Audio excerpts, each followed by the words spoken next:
I've got myself a hammer and a blowtorch. That looks like I'm doing something.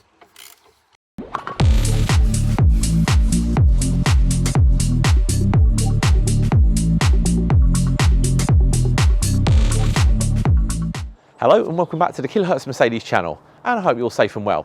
Welcome to episode 3 of my Project C-Class series. Now if you've not seen the first episode, go and click on the link above me right now where you can go and see an introduction to the car. So for this second episode I'm going to be going through all the mechanical faults with the car. Now I bought this with no MOT, which was reflected in the price. Now for non-UK viewers, the MOT is the UK's annual road safety test which all cars have to go through by law. So what my plan is, I'm going to drive over to the MOT station now, to my garage. They're going to get it up on the lift and potentially try and put the car through an MOT, which is almost certainly going to fail immediately.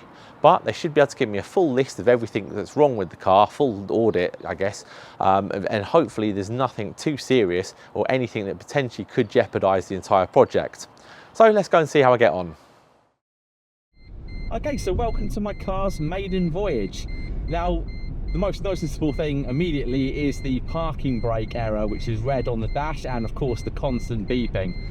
I wasn't made aware of this when I got the car, and I've only been driving it, I guess, below 5 miles an hour on my drive, so this has only become apparent now. I've had a quick look at the handle mechanism and also the pedal, and both seem to be moving fine, so it probably is likely to be the parking brake pad or something like that. It seems to be driving fine though, however. Another thing that has become apparent straight away is the power.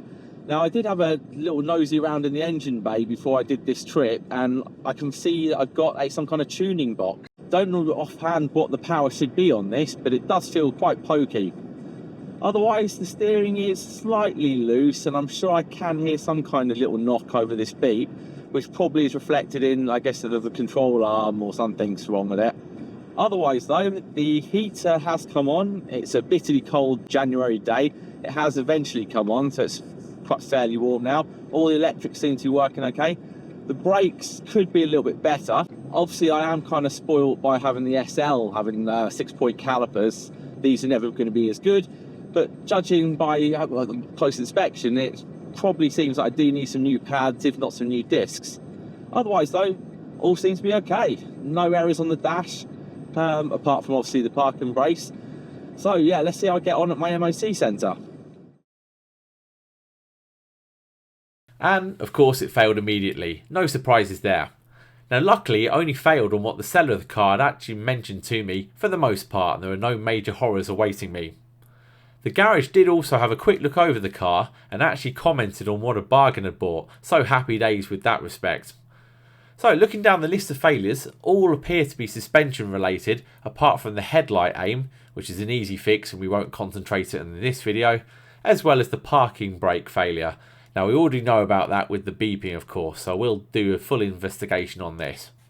The rest are all the anti-roll bar bushes, in theory a simple fix for the front and rear of the car. Other than that, we have the front lower control arm and ball joint, which is shot and needs changing. There's nothing unique about that, it's quite a common fault on these cars. Then we've got the front driver's side spring mounting plate, which is cracked and is on its last legs. Other than these failures, there were a couple of other advisories to look at. Now the brakes we know about, and I will be doing a full kind of replacement of the brake discs and the pads soon. There's also a slight play in the steering rack. I didn't know about this, but I will monitor it and going forward. One of the rear tyres has got some wear on the edge, and I'll address this when I do a full realignment after I replace all the suspension components, so again no worries there. Now the rear box is in a bad shape. Now I wasn't aware of this when I bought the car, so I had a look underneath and yeah, it's completely rusted out. I will however likely swap this out for an AMG box as soon as I can find one, if I spot one on eBay, etc. And then the only other thing I've mentioned is the front brake lag. So if I do a full refurb of the brakes, hopefully this should address this issue. Hopefully there's no issues with any of the brake lines. As I'm going to be at the point where I need to remove and completely replace most of the suspension components, including both the front strut towers, this actually got me thinking, while I'm in there, can I actually improve or modify the car?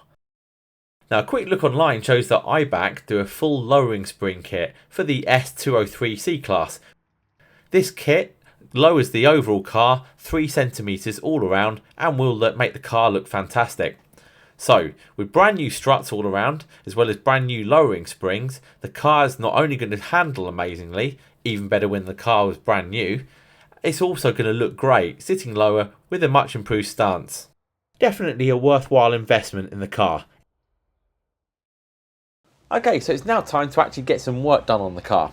Now I've got all my tools set out and everything's ready to go. I'm just waiting for my mate Ed, who you've seen on the channel before, to come along, as he's more mechanically minded than me and he's going to be giving me the proper advice of what to do.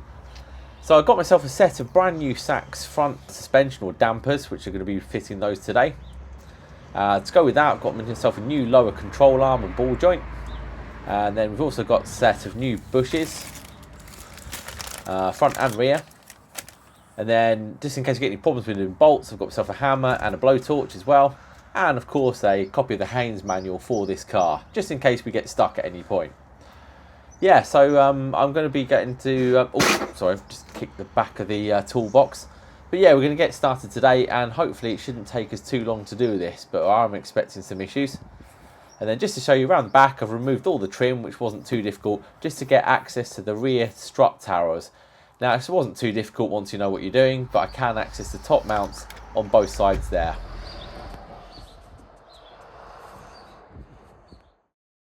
So the first job on the list we're going to tackle are the front anti-roll bar bushes. Now they're both in a very sorry state, and it's obvious why they failed the MOT. It looks like the previous owner has done a proper botch job on here. From what I can tell, it appears to have had gaffer tape wound up, which has been used to make the bar wider, and they've simply placed the old worn bushes over the top. So I went over to my local Mercedes dealer, to the parts department, who provided me with a replacement set of bushes, which they actually had in stock. However, when I got home, as you can see here, they're a completely different shape and won't fit into the aluminium carriers. Now, after a little bit of research, it turns out that on the Sport Edition cars, which is what I have here, they have different shaped bushes and they come pre-attached to the anti-roll bar itself, and they cannot purchase these separately, which does explain why the previous owner did a botch job, I guess.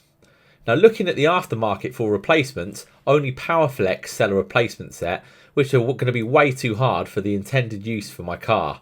So I had no other option but to buy a completely new roll bar from Mercedes, which ended up being far more expensive than your average car's bushes. Removal of the bar and the bushes is a fairly simple job. Once you initially loosen the e-torque bits, it's really plain sailing.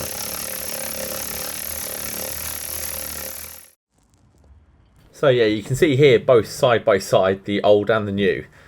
And with the bar off the car, it is apparent that the drop links also were in a sorry state, with both of all the seals completely ripped, exposing the inner grease. So I've bought a replacement pair of those, which I'm going to fit.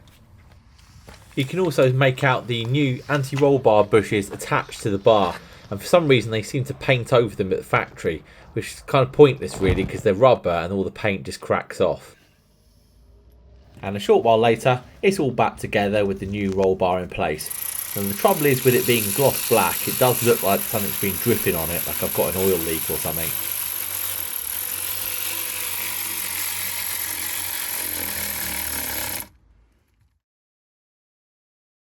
All the suspension components have seen better days and are crusty. To start with, we're going to be replacing the lower control arm with ball joint. A fairly easy task once you free the old one. Apologies for the camera work on this section. Removal also requires the under trays to be undone and partially removed for access. Skipping forward to after the lower arms removal, which resulted in a load of swearing and grazed knuckles, I'll add, you can clearly see why it was an MOT failure. Its rubber dust cover had long since split, which meant that the ball joint was exposed to the elements, which would hardly move anymore due to ingress from road dirt, etc.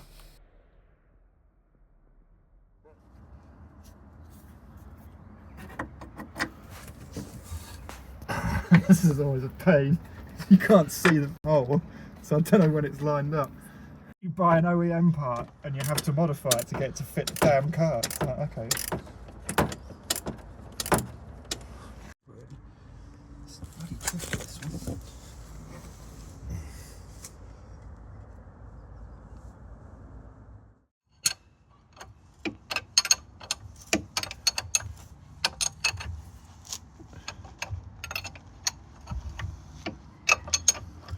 Now the reason why the rubber part looks a little bit skew with here is just because the whole wheel hub assembly is hanging down as the car's jacked up, and there's no wheel on it of course.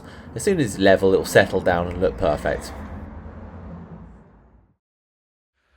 So that's 2 down on the checklist for the MOT done.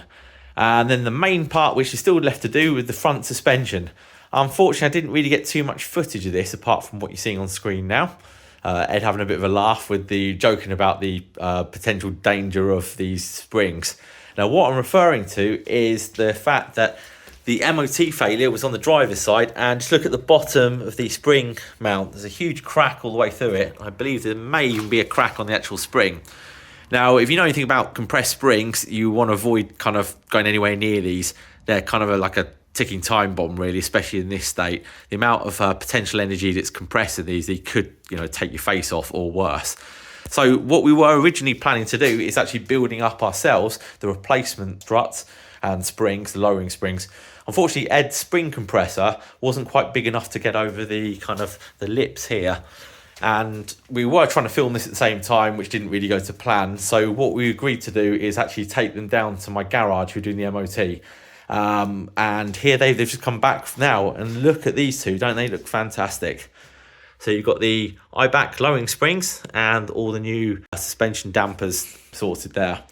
Now we took them to the garage who's got proper tooling to do this in a safe environment. I will try most things DIY, but anything like this, there's the potential of getting things completely wrong, and so dangerous. So yeah, we've got a couple of brand new suspension struts here which will go in.